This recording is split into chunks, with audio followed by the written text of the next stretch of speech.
Hi guys, welcome to another episode of How Much Would That Cost? And in this one, we're gonna be hanging Christmas lights.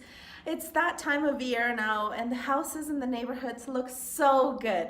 So don't be that neighbor that doesn't put them up. It's horrible. Go on, buy your Christmas lights and get a skilled doer to do it for you. Honestly, it's not that bad. The only way to give your skilled doer enough information about this job is actually taking a picture. Take a picture of it and upload it to your job, and that will give them a really good idea of what they need for this job. Second question is, how long would it take?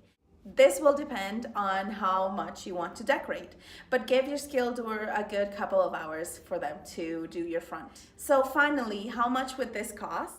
So we got 3 quotes. The first one was $138. The second one was $173.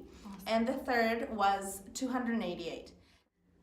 So I hope this is all you need to get your house looking like a home for Christmas.